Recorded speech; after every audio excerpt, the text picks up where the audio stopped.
Welcome. In this video, we are going to take a look at problem 3. It is from section 1.2 of College Algebra 2E by OpenStax.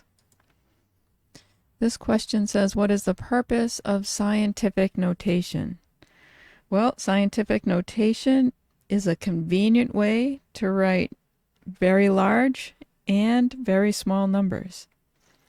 So we can write just that. Scientific notation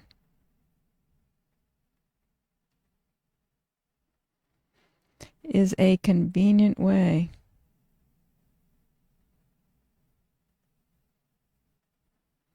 to write both very large and very small.